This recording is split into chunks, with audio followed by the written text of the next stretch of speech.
Ready? I'm ready. Now, I can't remember if I asked you this already on the show, Ryan. If I did, I apologize because it's been a while. Were you growing up? Were you a Boy Meets World kid? Oh, good question. Did I ask No, this I was. before? You have not. You have Okay, not. good, good. I. It's a good question. Only because I, in recent years, have watched many YouTube clips on Boy Meets World, but never watched the entire thing. What brought on the YouTube clip inundation? It's a good question. I think I remember watching like Fresh Prince clips, and then somehow it found its way in my algorithm, and just was like, hey, you should check this scene out. And I watched it, and I was like, wow, there's some really good really good emotional and like intelligent scenes, like building on like how to properly handle your emotions, and some really good relationship moments with Topanga. I think it is this is what we're talking about. Yeah. And no, there's some good writing. Like it's just overall really really good. I just never watched it. Same here, man. Same here. It was always something that you hear about. I remember hearing people talk about Boy Meets World way back in the day, but I never watched it for whatever reason. And last September, I stumbled on it on Disney Plus, and I'm like, hey, let me see this show. Finally get to see what this show's all about. And it's such a delightful show. I finished it back last month. I got through it all, and now I have started the sequel series, Girl Meets World, which came out 10 years ago. And so far, Girl Meets World is pretty good too. You can definitely see the difference between Boy Meets World, which was a primetime ABC Friday night sitcom, and Girl Meets World, which was a Disney Channel sitcom. And those are two very different animals. But a lot of the same people behind the first show are behind the second, and they have maintained as much of that quality as they could. And it is a really fun, just relaxing, lighthearted show. They've brought back a ton of characters from the original, whether through cameos or everything like that. Corey and Topanga are like our age in the show, and Topanga's beautiful. As I was so cool to see them be parents. And yeah, it's just that has been getting me through the summer. It has been a fun show. Oh man, yeah, no, I don't know if I could give myself the time to watch it, but I know the emotional depth in that show is just something to watch for sure. So that's awesome, man. It is, yeah. There's a lot of good stuff in there, and the lead of Boy Meets World, the star of Boy Meets World, Mr. Ben Savage, his brother was kind enough to appear in Once Upon a Time in Deadpool. That's right, Fred Savage. Yeah, he was in the PG-13 version of this movie. I have not seen that version. Have you? Nope. Okay. Well, that's okay because they did like a PG-13 thing, and it was brilliant. I heard it's like a brilliant adaptation of Princess Bride, but the Deadpool version of it. And I was always curious, but I never got around to it. Me neither. I have no idea what there is in that movie, what's changed, what's different, what stayed the same, but it's okay because today on Infinity Rewatch, we're only talking about the R-rated version. Blood and swearing. We're all this is just gonna be us swearing for an hour. But welcome to Infinity Rewatch X. I'm Andrew Fantasia. And I'm Ryan J. Marvel. And today we are talking about Deadpool. Very, very timely getting around to this now because we are just over a week out from Deadpool 3. That's not how you say 3 in French. But yeah, it's coming, man. It's around the corner. How do you feel that the next MCU movie, arguably the biggest one of Phase 5 and 4, is around the corner? Oh man, I am in such a, I don't know what the word is, but I'm in a particular place right now with Marvel where I need a rally movie. I need a movie that will rally my motivation, bring it back like tenfold, and remind me why we watch Marvel movies. That's what I need. I need like kind of like Marvel inspiration. I need something to remind me why I love it. And it could be this movie. It could definitely be Brave New World, which I had a huge epiphany moment because I was watching the trailer very carefully. And I couldn't help but notice that I think what we were talking about in the last one could be true. Because when we were talking with Alex, I think Alex, when he comes on here, he was talking about how the mutants could be introduced. Did you not notice in the trailer for Captain America Brave New World, which came out, I think, after our last podcast, if you didn't notice, it kind of sets up an episode of the X-Men pretty well, if you ask me. Think about it, okay? Because Ross becomes president, okay? And he doesn't like enhanced people, right? And he slaps the Sokovia Accords, and obviously that doesn't go well.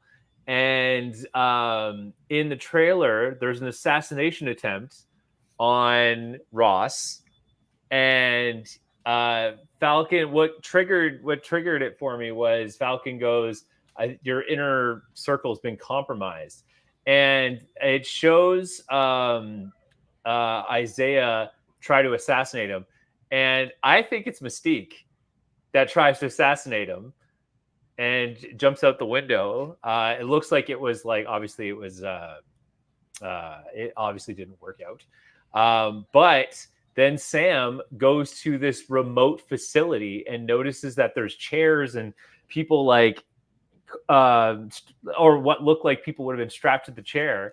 So I was like, is this the kickoff of the X-Men raiding the registration facility? And like, it's just like, because it's all there.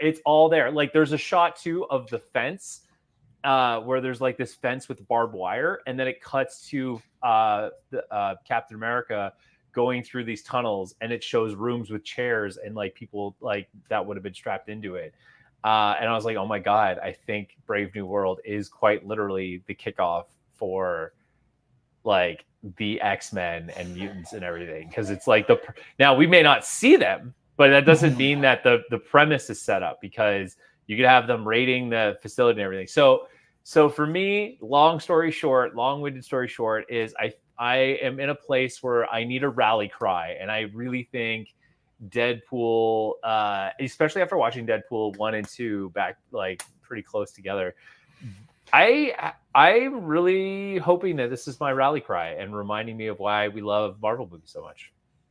That is very nicely put, buddy. And I think you're going to get your wish, because I have been hearing online from, I can't remember if he's from Deadline, or there was somebody from either Deadline or Hollywood Reporter or something who saw the first 30 minutes. And it sounds like the movie, and I think this is perfect, like it could not be more perfectly orchestrated, but it sounds like, because this is a Deadpool movie, from what this gentleman has said, the whole fourth wall breaking of it all is going to acknowledge and address the fact that Marvel needed that pick-me-up. Like, the movie itself is going to address what you just said and say, Marvel fans need that reminder of why they go to Marvel movies. That is literally going to be part of the plot. And you could only do that in a Deadpool movie. So like the time, like the stars really lined up. I don't know what otherworldly being Kevin Feige made a bargain with to make all of this happen so serendipitously, but it happened. But until then, we'll find out in a week or two. But until then, we have Deadpool 2 to keep us company.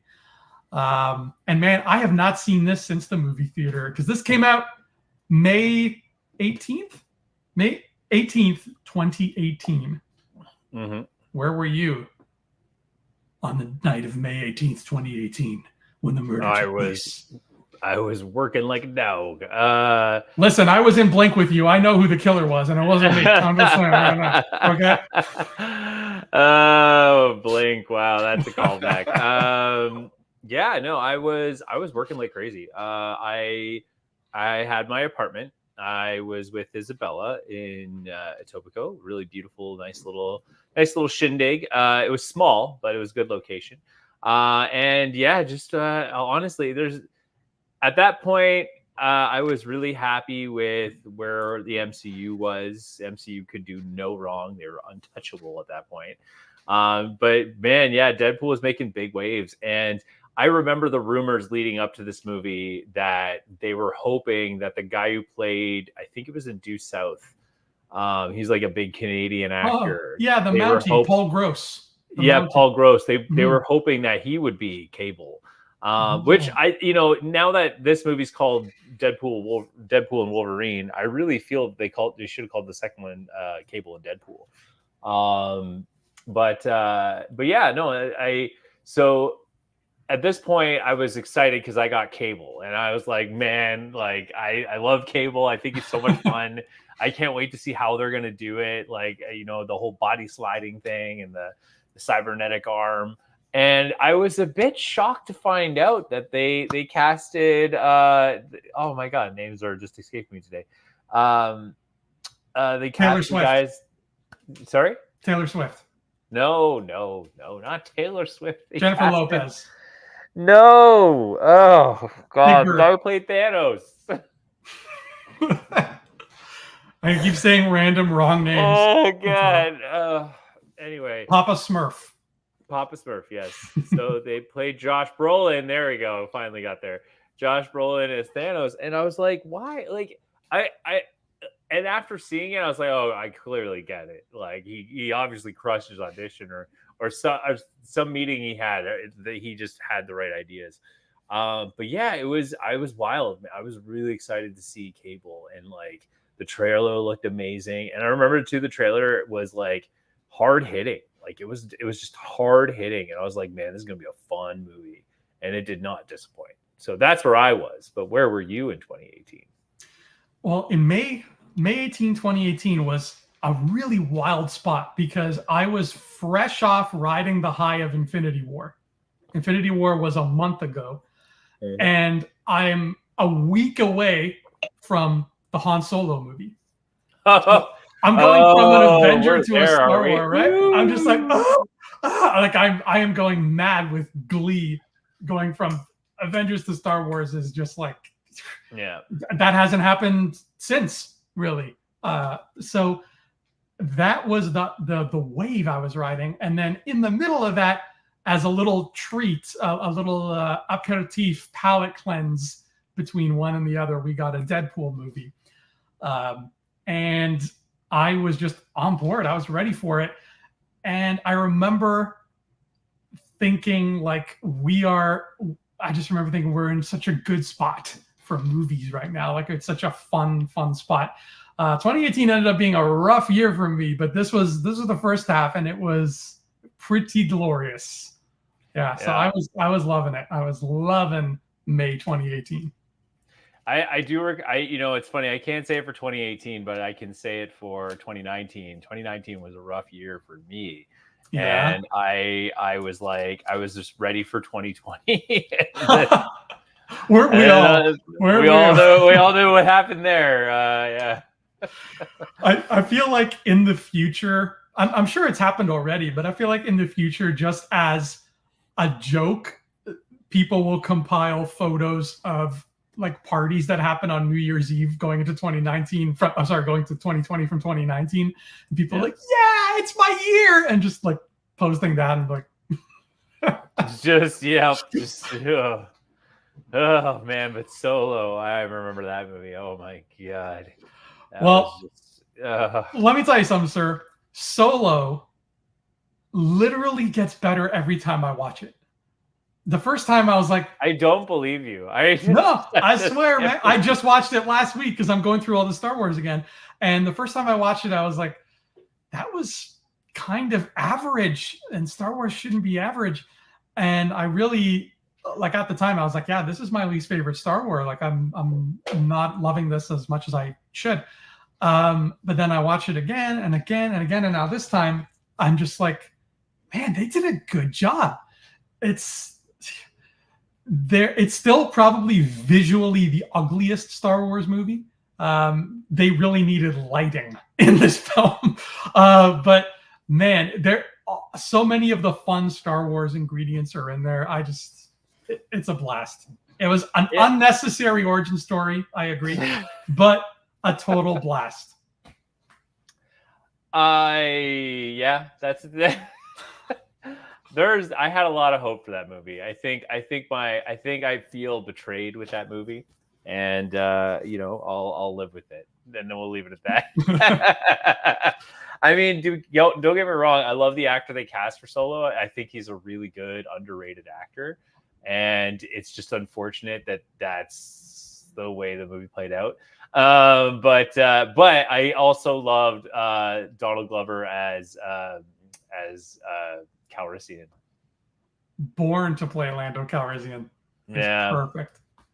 So good. But anyway, so that's where we were for Deadpool 2. And again, like at this point, I think if I'm not mistaken, the Marvel announcement happened that they had acquired the rights to Fox, but it was like either shortly after or like the movie was already made and then they announced it or something like that. I can't remember exactly when it happened, but at this point I was like, no, I think it did happen. And then and part of the reason why Brolin could do the role or something like that. And I was like, oh my God, like I can't wait to see how they open the doors and all this stuff. And it was just honestly, like it was one of those things where obviously my expectations got way ahead of me. And you have to understand, like, when an acquisition like that happens, to turn the ship to mold it into where you want it to go, that takes years. That doesn't happen. Like, it doesn't take Kevin Feige to go, okay, let's just start throwing in characters. Like, no, like there's a lot of legality that there's a lot of legality that's involved in order to turn the ship towards like where you want it to go. So yeah, like it wasn't, I once I came to that like reality check, I was like, okay, clearly like, we can't expect anything anytime soon. So, but I mean, in this movie, it hits hard on so many levels and it's a lot of fun. And this movie, I mean, Deadpool still continues to surprise me for a character in which the comic books, he's like all over the place.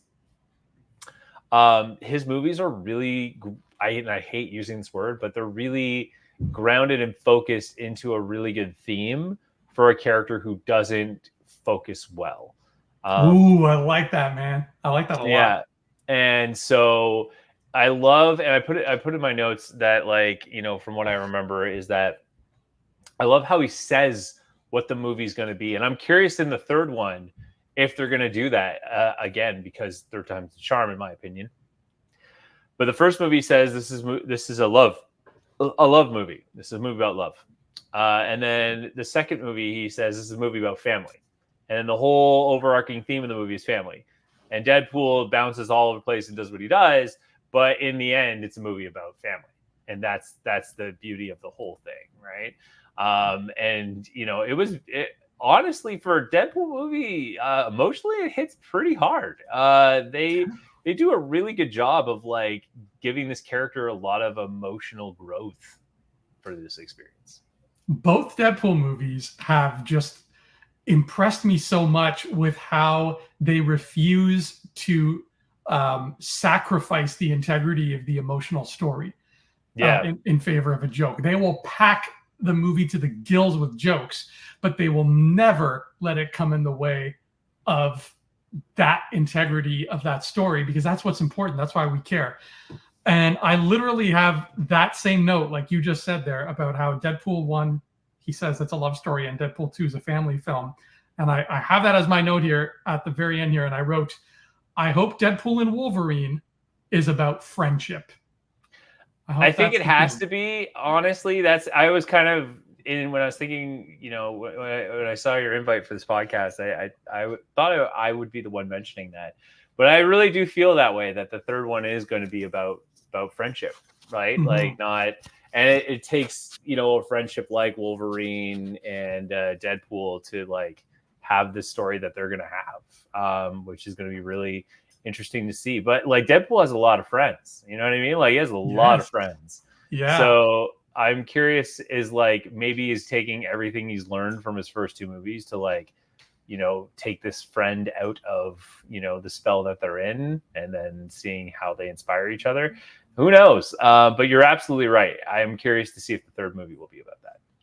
I think it will be. And I think it'll be a fun little, like they can play with the opposites, because Wolverine doesn't really have friends, at least not this version of him that we've known throughout the movies.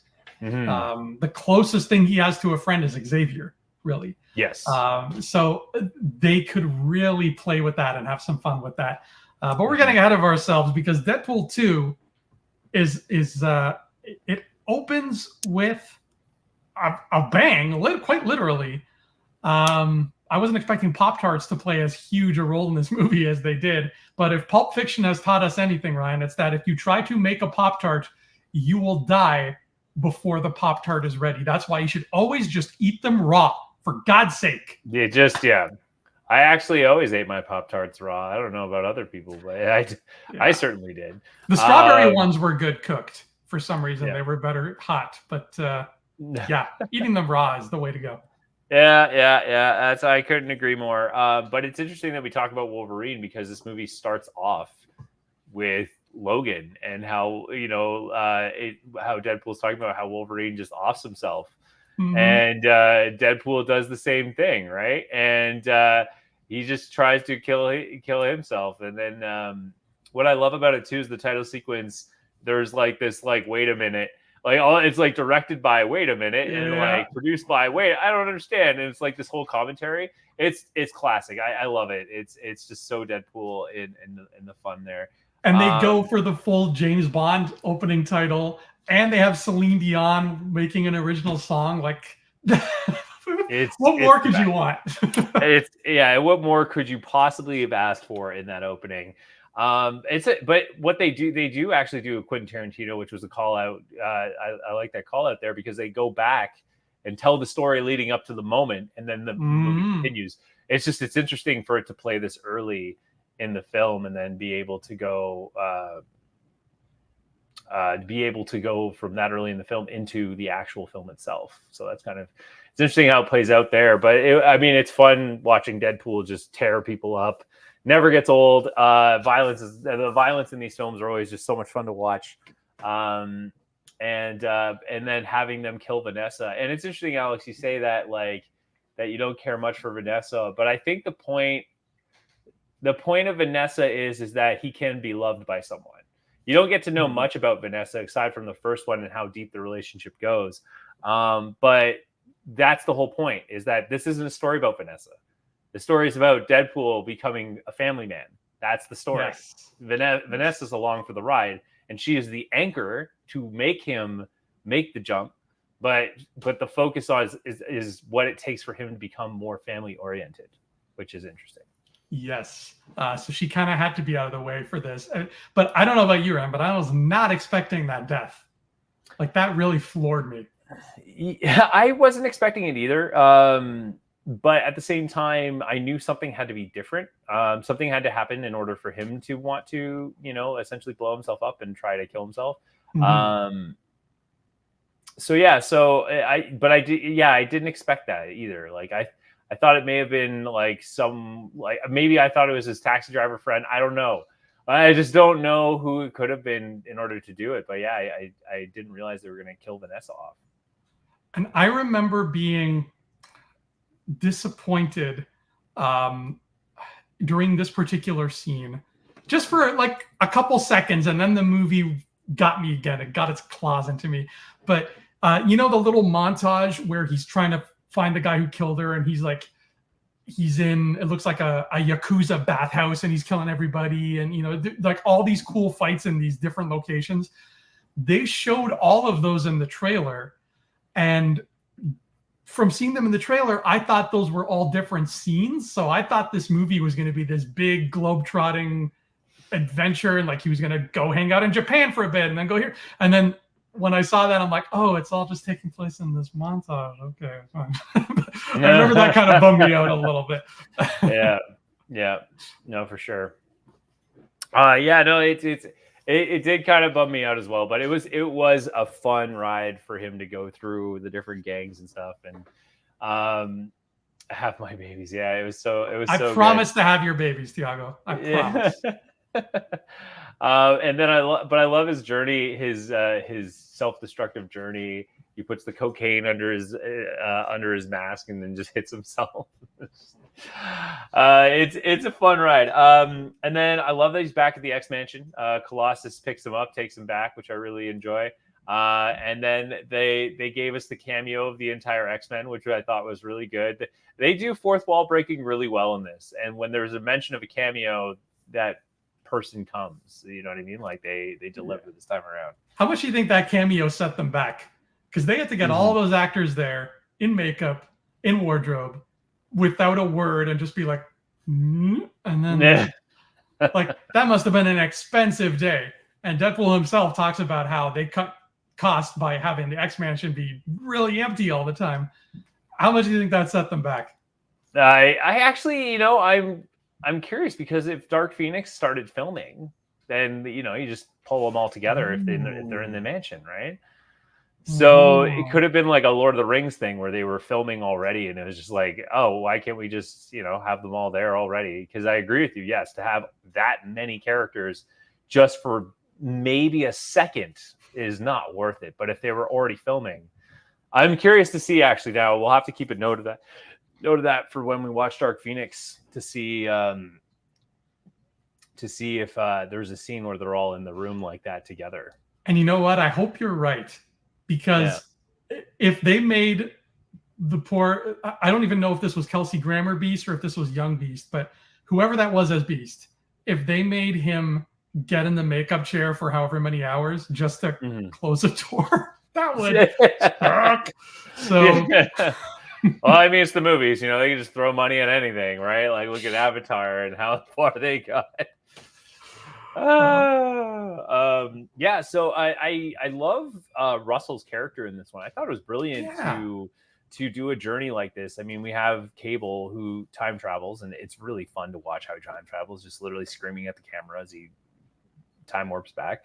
But Russell was a fun character to challenge Deadpool in terms of like just he needs to kill this guy and do this whole thing. And it's a fun ride at first. I love that Deadpool's got the trainee uniform. They're all telling him he's a trainee. Oh man, I love it. And I looked up Russell, the Fire Fist, and I didn't know he was a real character. But the fact that there is somebody named Fire Fist, you know who he has to meet? Taserface. They have to get into a shouting match.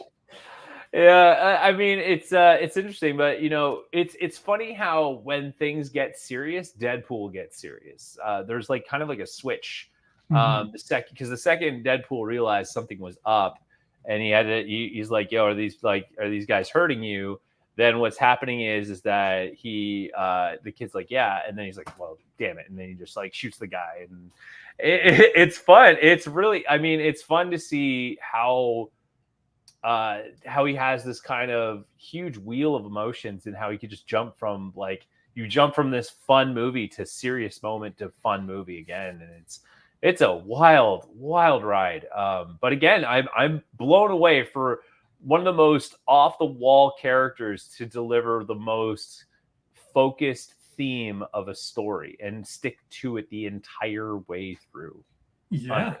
And we have, I mean, Cable plays a big part, but I think at the end of the day, maybe a good reason why this is called Deadpool 2 and not Deadpool and Cable is because Fire Fist really is the heart and soul and the crux of everything. Yeah. Because putting him in Deadpool's path, forcing them to be cellmates, and that wrings the family man out of Deadpool that you otherwise wouldn't have gotten. He would have stayed stagnant. So that is what kicks it off for him. And Cable comes around after that and kind of adds to it. But if it wasn't for Fire Fist, we wouldn't have this family story. So I underestimated the first time I watched it how important he was going to be throughout this film. But seeing it with fresh eyes, it's like, damn, this kid is what this is all about. This is a missing piece of Deadpool that he needed to grow as a character. Absolutely. No, for sure. And so the prison scene is one of my favorite scenes of this entire movie. Just because the second Cable comes in and just wrecks the place. It's just so much fun, like wall to wall every minute. They drop a ton of cameos in there. The most prevalent of the two, one is Omega Red. Who there. I totally missed. Yeah, he is. Omega Red's there.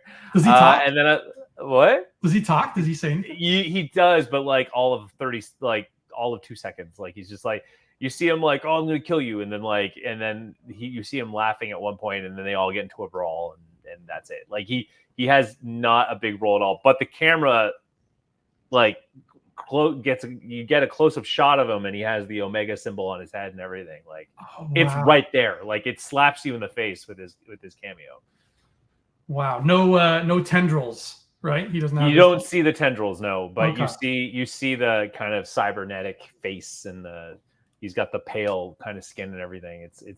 He looks really weird, actually. I was kind of, I mean, it's a good attempt. It's a good first attempt, but it's not. It's kind of like the first Avengers movie, where it's like, you know, it's a good first attempt at the costumes, but then once you see the Russos do it, you're like, okay, that's how you do it, and then you go back and you do it better, right?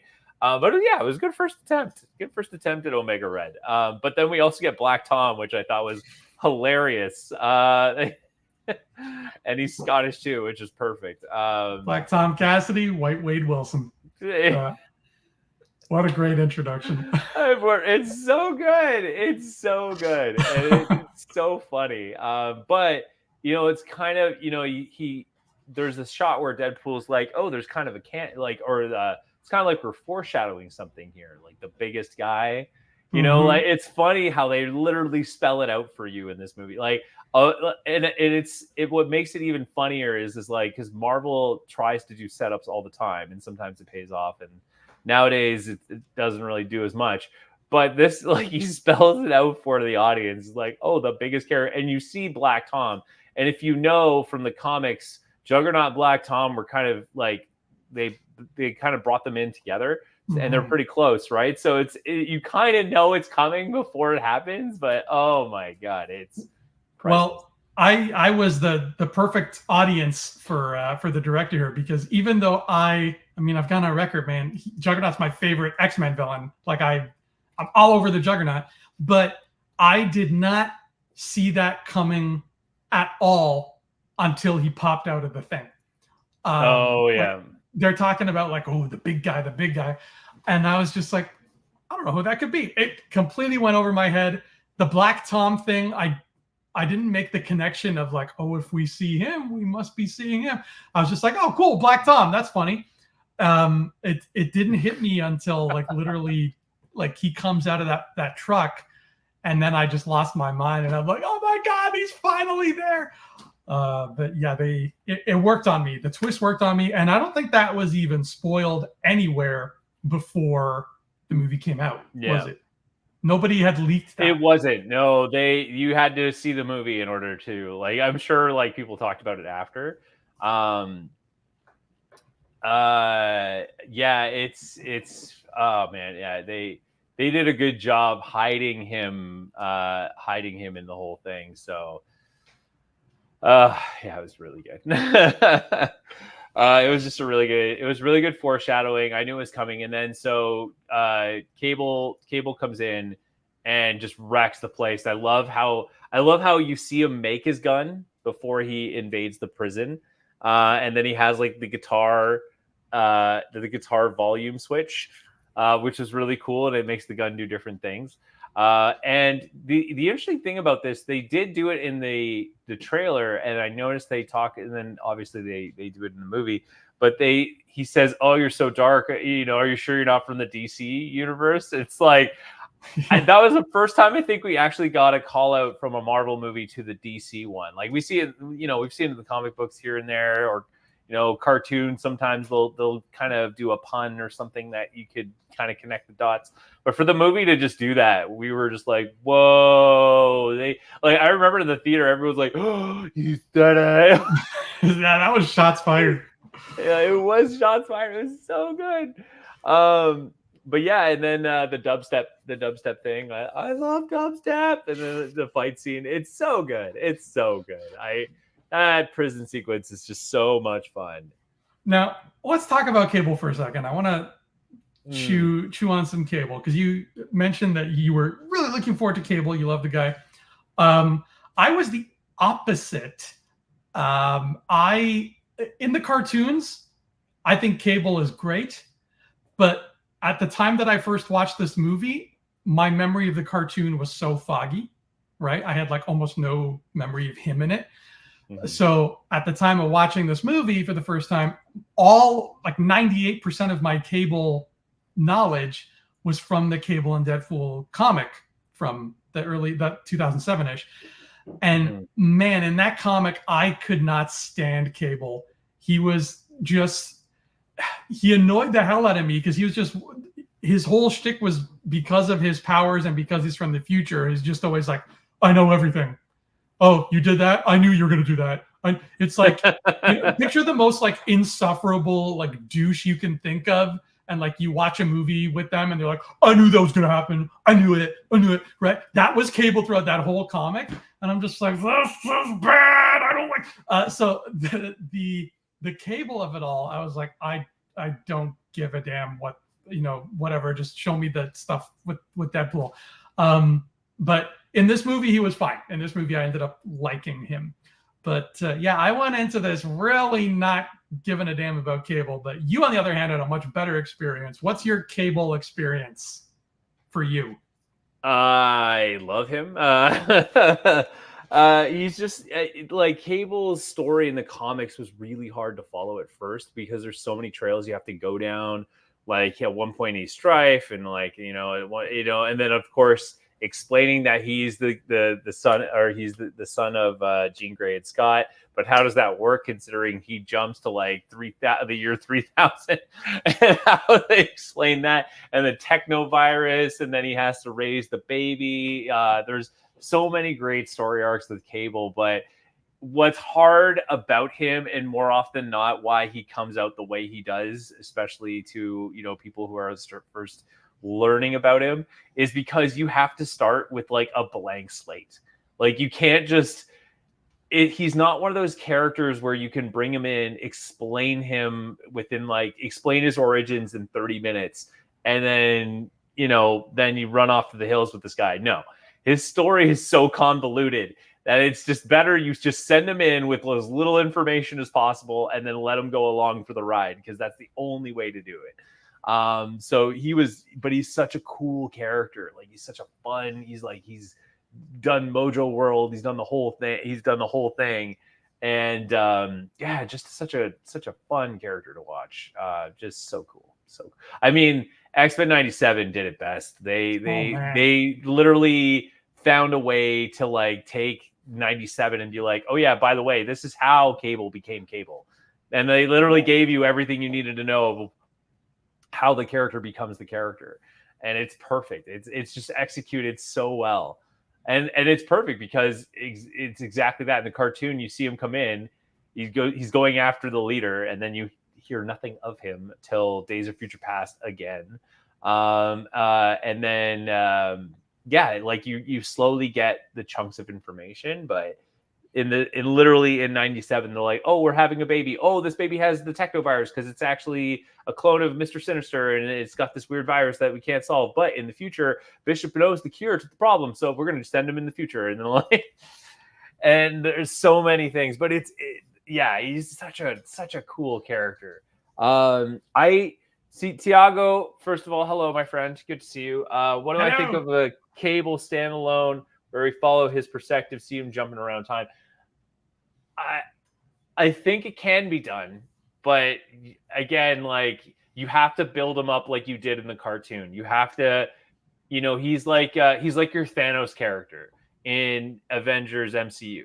You can't just have him have his own movie right away. You need some like end credit sequences, some scenes where he can build his story up, where like events that are tied to him explain why he's there and what his motivations are. And then once you've locked those in, you got the audience used to this character, then you do the solo film, then you explain everything within the solo film. because again, you can't download it all. It can't be done in one movie. It can't be, and it's the only way to do it is to have them be introduced earlier and have collaborating scenes with other characters in order to build the story up, and then you go back and do a Cable movie. You're right. They could really have fun playing the long game with Cable because he hops around in time, right? Yeah. If you 100%. have him cameo in, movie 1 and then cameo again in movie 4 and then play a significant role in movie 6 and then tell his story in movie 9. And in that story, he goes back and we see him time traveling to all those spots. Like, that would be dope. And just the thought of knowing that they played that long game story-wise would be really, really cool. And that would be, I think, the perfect way to do something like that, to focus on a character like this. Yeah. I wish that going into this movie, most of my Cable knowledge was from X-Men, and I wish X-Men 97 had existed, because then I could get really excited. But the Cable we ended up getting in Deadpool 2 is a really different, simplified, just shaved down Cable. Needed to be, though. It needed to be. And you're right. It did need to be. But since you are a big Cable fan, did that hit you? Like, did that bump you in the wrong way? Or were you just like, I get it? Yeah, they gave me a lot as a Cable fan. I mean, he talked about his daughter, Hope, which is a big key character in a later X-Men comic down the road. Oh, that's right. She's Hope Summers. Yeah, exactly. So they gave me a lot to work with. But at the same time, this movie does such a good job of being like, here's Cable. This is what we're doing with him so far. Have fun. And that's all you can run with. And it's great. I love it. It's fantastic. Yeah, the shaving down of everything, it was necessary, but it worked. It worked for what it was, and just bringing it all to the baseline of, I had a family, I lost a family, because that's what this movie's all about. So we have the fight scene. They fall out, and this goes back to, again, emotional callouts of this scene of this movie. Is that I love he falls into the ice and he sees Vanessa through these, I guess, purgatory moments. He's in the Phantom Zone, Superman. Yeah, that kind of thing, right? But such a deep line from of all characters that have this kind of emotional moment, it's Deadpool, which blows my mind. But Vanessa drops the line as, kids give us a chance to be better than we used to be. Yeah, did I quote that right? Kids give us a chance to be better than we used to be. Yeah.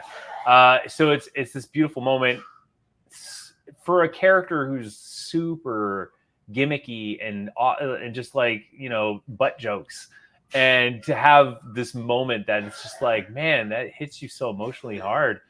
And they send him back, and it's really something else. And then he goes back and he forms X-Force right out of the gate. Didn't even waste any time. They get in and they throw in some really cool characters. You had Shatterstar from Mojo World. You had Bedlam. And then they bring in probably one of the most iconic characters ever with Domino. I didn't think they would have done Domino in this movie, but that was huge. And let me tell you something. You hear this question a lot amongst folks like us. You hear this question of, like, if you could have any superhero's power, what power would you be? Blah, blah. Everybody's like, Wolverine, Superman, I want money like Tony Stark, blah, blah, blah. Nobody ever says Domino, but man, wouldn't that be a fun power? To just have endless luck? Yeah, just pure luck. Right. But it opens so many questions on how it exactly works. You know what I mean? Like, it's just, she's just happens to be lucky. Like, it's funny that they have the conversation about, first of all, I love that he does the parachute jump and it's like the high winds. And oh my God, that parachute jump is just, the second you see them all just like, this is magnificent. He's like, how was I supposed to know this? He's like, everybody knew this. Oh man, it's so good. And then like he has he has the guy, the Sarsgaard guy with puking acid and everything. But yeah, so Domino, there's the scene where she they literally show off her power, which is really well done. Actually, they figured it out. Like they knew exactly how to pull it off. And then the funny thing is, is he called out that this is the stupidest thing ever. It's probably done by an artist who can't draw feet. That was actually a definitive problem with Rob Liefeld, who is the creator of Deadpool. He can't draw feet for the life of him, and he's really bad at it. It's a lot of his comics. You never actually. A lot of his comics were known for being big splash pages, and it's kind of opens a whole conversation. But like essentially, what happens is that a lot of the way he would shoot his drawings and stuff is he would cut it off just at the legs. So you wouldn't actually see the feet when they're flying through the air because like he didn't want to draw feet. And if he had to, it looked really ill proportioned. One of his famous drawings, if you ever want to look at it, is Rob Liefeld's Captain America.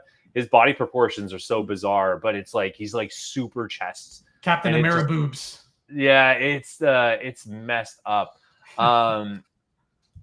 And so what's wild is that it was a great call out to the comic book creator. And just so you know, characters like Deadpool and like Domino, and this was the rise of like the new age of artists.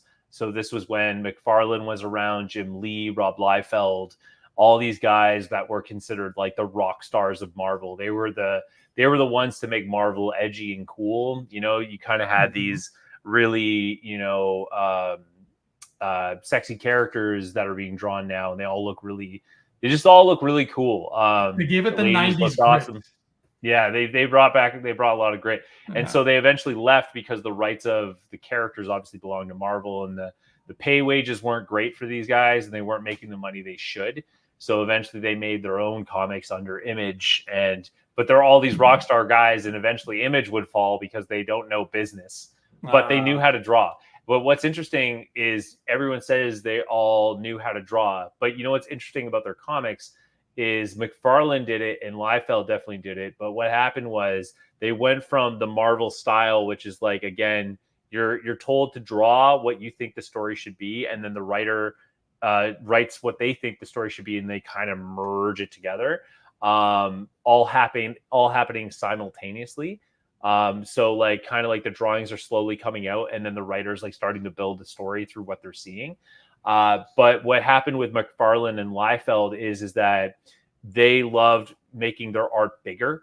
So you would have to buy more issues because a lot of their comic issues were bigger splash pages of the characters. So you wouldn't have as many panels. You just have full pages at times, like 3 or 4 full pages of like a 15-page issue. Almost up to like half the issue were like these big splash pages of action and like posing and all these things. So you got less story. Yeah. So the kind of coin flip here is that yes, they sold more comics, but because you had to buy more in order to get the whole story, but it looked cool. Mm-hmm. So there's a lot of angles to it. But yeah, I love that you got Tiago's thing. He says, you guys notice when Deadpool assembles the team, he puts all their pictures up with knives, except for Dom's and his. They're the only ones who live. The foreshadowing is all there. They spell out the movie for you every single step. Wow, I didn't see that at all, man. That's a great catch. Yeah. So cool. Well, if anybody knows how the movie's going to end, it's going to be Deadpool, right? He's going to have that inside information. But yeah, I love the X-Force being assembled, and then they did the commentary that actually was happening behind the scenes where certain people at Marvel were like, well, if we do an X-Men, we should not call them X-Men because it's it's kind of a bit I can't remember, it's a bit derivative, yes. Yeah. Thank you. Yes, that's the word. And so they do X-Force. I love the parachute sequence, and he yells at Peter, and he's like, "I'm only doing it to." I just love the whole skit. It's so good, and I love the prison breakout scene because who doesn't love a good prison breakout scene? Going after that prison convoy, like that's such a great centerpiece to everything, and it feels like a climax because everything is kind of converging on it, and like Cable's showing up as like a third party to all of this, but it's not. It's just sort of like the halfway point, really, or like we're getting so much more after, and as a moviegoer, for the first time, we don't realize this. So we're just like, whoa, what's going on? And then to top it all off, after this gigantic, great car chase where we see Domino do her thing and all these parachuting X-Force guys get killed, we put the cherry on that sundae, Ryan, by giving me my favorite damn X-Men villain punching his way out of that armored truck. You got a friend with me, kid. Stick with me. It's the Juggernaut. And they bring out the Juggernaut. So I want to talk about Juggernaut for a second. It's Ryan Reynolds voicing him. You can kind of tell. It's Ryan Reynolds is, even when he tries to change his voice, he sounds like Ryan Reynolds. But he does a really good Juggernaut voice regardless. Yeah. And as somebody who has wanted to see Juggernaut in a movie for a long time, X-Men 3 wasn't it. And this was 95% it. The only thing that would have made it better, you know what I'm going to say, right? What am I going to say? I feel like you're going to say if he was like a real character, like not a CG, in my opinion, or if he had the costume, the red costume. Yeah. It was one or the other. Orangey brown red costume. If he had that, dude, like that, other than just the fact that he was in his prison thing, like that is a perfect visual representation of Juggernaut in live action. They got it. They got the voice, they got the look, they got like just how much damage he can do. I think, what does he say to, is it to Deadpool, where he's like, I'm going to shove you up his ass or something. Like we get to see Juggernaut unleashed, and man, did they ever nail it. Tudor is in the chat. Hello, Tudor. The blink and you miss it. Brad Pitt cameo is epic. Thanks for joining us, buddy.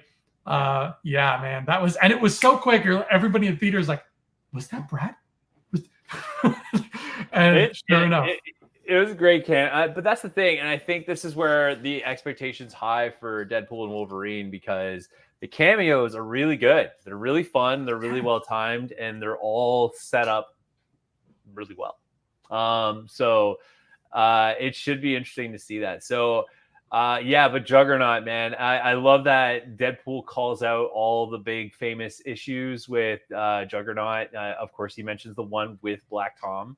Of them all, and he's like, "I'm gonna rip you in half now." Like it's such a Juggernaut thing to say. I think I was pretty much in tears laughing when this movie came out first time watching it, because it's just relentless in its humor. And even Domino, I love Domino's reaction where she turns the corner and she sees Juggernaut. It's like, no, I'm gone. I'm out. My luck only takes me so far. Exactly. And actually during the prison break scene, again, just great Easter eggs as well. Like they definitely have the art of the Easter egg. So Deadpool calls calls Cable One-Eyed Willie, and that's because he was in the Goonies, which is a great call out. But maybe what a lot of people don't know is Deadpool is wearing the shirt in the scene when he's growing his legs back, that he's wearing the Hawaiian shirt that the Goonies kid wears. Yes, that's Chunk's shirt, isn't it? Yeah, Chunk's shirt. Yeah, that's his shirt. And man, what a disturbing effect with those little baby legs. That is next level. And again, they go all in with it. They know exactly what their audience is going to react to and how they're going to react to it, and they let Deadpool be Deadpool. The movie just keeps hitting you. It's firing on all cylinders all the time. Keeps hitting you with just the right Deadpool, the right Cable, the right Juggernaut, the right this, the right that, the right Domino, the right X-Force, and maintaining the laughs the whole time. Like, man, yeah. What a job they did. And for a sequel, too. That's hard to pull off. Absolutely. And so to lead to the final battle, and I love that he keeps calling Cable racist because he killed Black Tom. It's so good. But the final battle is really fun. And I love that, and again, they find ways to make Deadpool a really heartwarming character to fight for someone's moral compass, essentially. And during that fight scene, Domino having the luck and just like brutally destroying these guys. It's a great last fight scene, and the villain is actually a friend of humanity. I think there's a call out to the Friends of Humanity there. Makes sense. They, Deadpool fights for Russell.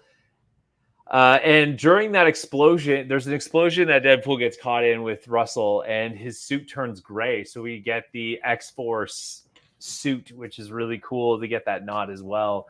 But yeah, it always is firing on cylinders, and the fight scene between Colossus and Juggernaut is so fun. Not accurate though, because Juggernaut in most cases can really take Colossus for a run, like can really just wreck them. But still, it was fun to watch, and it was great to see. Yeah, it's a wild. It's just. The last fight scene is well done. It is a lot of fun, and just having that heartfelt moment of Deadpool sacrificing himself only to not really do it, only to subvert people's expectations to have Cable save him, which I thought was interesting. I thought he put the collar on, and then Russell has his moment, and then Deadpool's like, okay, he has his moment, takes off the collar. But I thought it was even better for Cable to jump back and save him with the token. I thought that was cool. That was a great little touch, and he does it in a Cable way, right? He does it in the way that Cable would, because that is I hesitate to use the word friendship, but really the relationship Cable and Deadpool have always had, at least the one that I've known of, has always been Cable tolerates Deadpool, but he doesn't necessarily respect or like Deadpool. Yeah. And Deadpool, on the other hand, respects and likes Cable, but doesn't necessarily tolerate Cable. I think Cable. What Cable does that I'm starting to realize, especially with Deadpool and Wolverine, is Cable is setting up the fact that he can have a friend, and then Wolverine is going to be his friend, right? Yeah. So that will be interesting. Yeah, Cable's still a bit too. The two of them are still a bit too Venus and Mars to be true friends, but I think with Wolverine, Deadpool's going to find his bro. It's going to be like, I love you, man, with spandex. But yeah, Cable saves his life, and even before that, we get that death scene, that very protracted dying scene, which just keeps getting funnier and funnier. But man, when he dies, and when he goes back to the Phantom Zone to talk to Vanessa, they play, and I had to look it up, but they play an MTV Unplugged specific live acoustic version of Take On Me by a-ha. And it's still a-ha singing it, but they're doing their own slow, beautiful rendition of it. Yeah. Oh my God, that version of the song, man. Like I put it on my Spotify right away. I was like, how have I been sleeping on this song? It is gut-wrenchingly beautiful, what they did with Take On Me. Yeah. It's a heart-wrenching moment, but it's a beauty. But again, of all the characters you'd think to have these kind of moments, Deadpool delivers beautiful scenes. So yeah, I love that. And he goes back, and they all have their moments. What I love at the end, though, too. That's the name of my punk rock band, Tudor. Electric Wire Anima. We're playing at I forgot the name. BCBG? No, that's a store. What was the name of the punk rock place in New York? Somebody tell me. But sorry, Ryan, go ahead. I can't remember. But I love that Deadpool takes Cable's time traveling device and he goes through time, and they take him back to Wolverine Origins, and he does nothing but fan service at the end, and that is such a great call out. That is such a wonderful thing. Like I have to say it, man. Like Deadpool is the ultimate comic book movie. Like it is. Yeah. It has the references. Like they reference comic books. They talk about comic books, comic book looking costumes, characters, great cameos, wide range of characters. Great story. Action is comic level, like in terms of visuals and experience.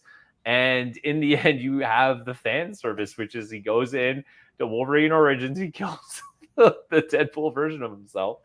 And then he kills Ryan Reynolds reading the Green Lantern script. It's just so good. So funny. You know what? I want to do a little thought experiment with you. We're gonna get like into some deep sort of discourse here, Ryan. Yeah. Imagine the world we live in.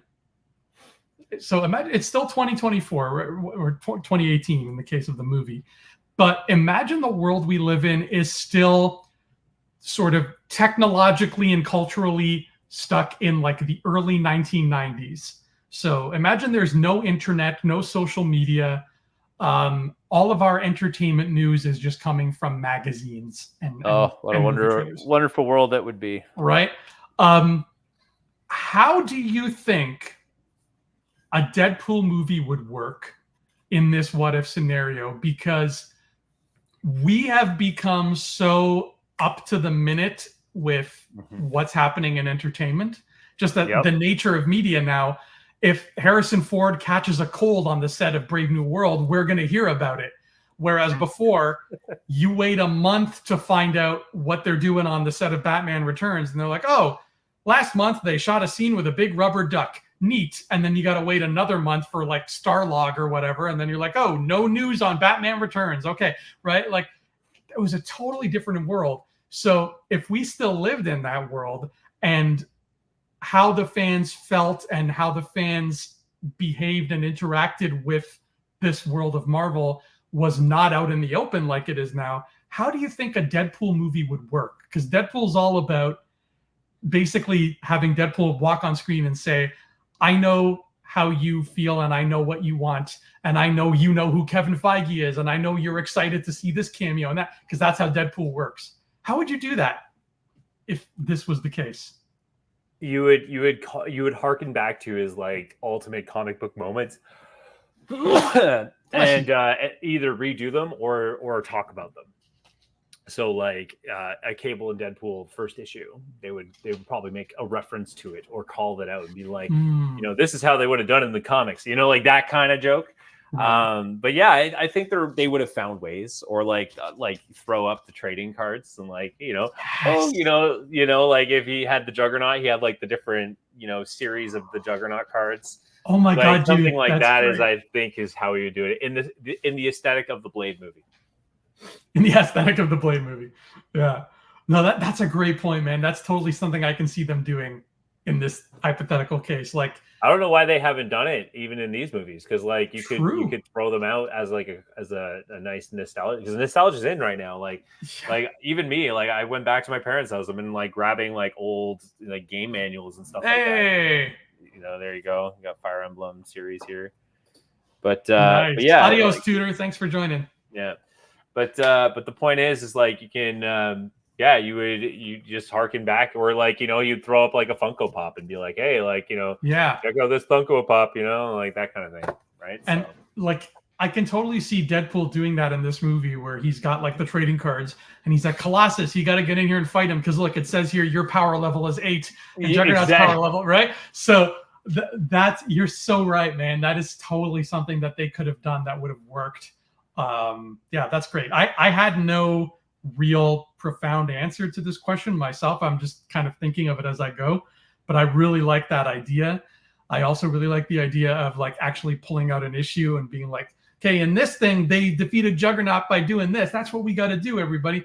So I guess there are ways to do it, but man, the job of the writers on the Deadpool movies is really made a hell of a lot easier by the culture we live in, isn't it? It's funny. It's funny how much harder, not impossible, but how much harder it would be for these movies to exist back then. Whereas like any other Marvel movie, the only thing stopping it from existing in that time is special effects. Really. Yeah. Right. 100%. So yeah, cool. I like that. I like that train of thought. So yeah, that wraps up Deadpool 2. What are we going to rate this movie? I think it's time to rate it out of 0 claws to 6 claws, or X claws if we really love it. And if we give it X, we have to make the sound when we rate it that as well. For me, oh, this is gonna be tough. I'm gonna give it. I think I'm gonna give it an X. I'm gonna do it because to me it's the right pacing. It's funny, and it gave me cable, and I think that's but again, harkening back to like it being a family movie. And when it hit on those notes of being a family movie, it hit it really hard, and to a point where I resonated with it. So therefore, I have to give it an X. Well, in my corner, we're going X too. Almost for the same things you said, except replace it gave me cable with it gave me Juggernaut. There you go. It gave me 95% perfect Juggernaut, and on top of all that, it told the same powerful story that the first one told, in terms of, like I said before, never sacrificing the integrity of the emotional beats for a joke. It still did that, and it still did it so well, and it still kept funny. I think I like this even a slight bit more than Deadpool 1, just because I think the story in this is more interesting than the story in part 1. And that's only just by like a bit too. Yeah. It's not like I think part 1 story isn't interesting. But this one really just kind of, I don't even want to say steps up its game, because it's not like significantly better, but it's just the story it tells is just a little bit deeper and cooler, and goes into some more heavy emotional stuff and some more heavy Marvel lore too, which is always fun. So that is a Deadpool 2, everyone. We did it. And now here we are staring down the barrel at Deadpool and Wolverine. And I wouldn't be surprised, Ryan, if, because he talked about how this movie could have been called Deadpool and Cable. I think it's very possible, not like a sure thing, but it's very possible that in the future, Deadpool and blank is going to be a series going forward. Right. Or just have like a Marvel team up, you know what I mean? Yeah. But the Deadpool version, like eventually he'll team up with Spider-Man for the 4th one. You know what right. I mean? Like he'll team up with the X-Men for the 5th one. You know what I mean? Like it's just like you just have them constantly teaming up with different people. You could do it up to, but I know Ryan Reynolds is like trying to wind down and like trying to end the run of Deadpool, per se. Marvel may not let him, to be honest. I think the money will be too sweet to pass up at some point. I think people in the end, if like you give them the Spider-Man, you give them one more character, and then you conclude with X-Men. Then let him finally be an X-Man and close out a story like that. Yeah. I think 6 movies max is what we're gonna get. 6 movies max, and that's plenty. That is a beautiful round number. Before we wrap up, let me ask you one big, like, never tell me the odds kind of question about Deadpool and Wolverine. Okay. Give me an odd, give me a percentage. Will She-Hulk appear? Oh, I don't know how to answer this one. What does your heart tell you? Your superpower is courage, just like the Pinder. So use your courage and tell me what your heart tells you.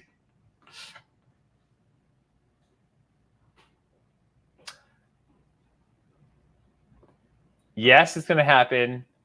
It'll be a cameo at best. Or it won't be a scene. It won't be like half a story. No. Yeah. But it will happen. I think it will happen. Same here. I think not only will it, I think it's very likely to happen. I'll say like a nice solid like 75% chance. But I think the context of it, because what we know about Deadpool and what we know about She-Hulk, is it'll be, I'm going to direct a scene for you here really quick. It'll be a close-up of Deadpool talking to us. and we'll slowly pan out and see that he's lying in a bed. And then we'll slowly pan over and see She-Hulk lying next to him. And she starts talking to us.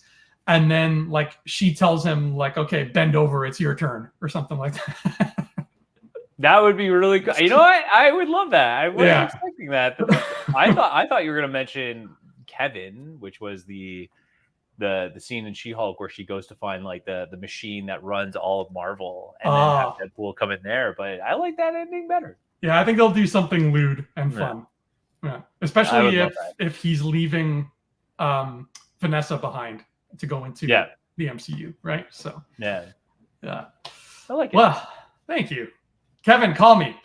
I'm available to write. I mean, I've been telling you this for 2 years now. I don't know if got a couple books under your belt, yeah. Right, my phone is not ringing. Speaking of those books, I guess this is the perfect time as any to pimp them out. This is called We Were Wizards, and I wrote them. They are a fantasy adventure, and I love them so much, and they're on Amazon. Ryan, tell the good people what We Were Wizards is about.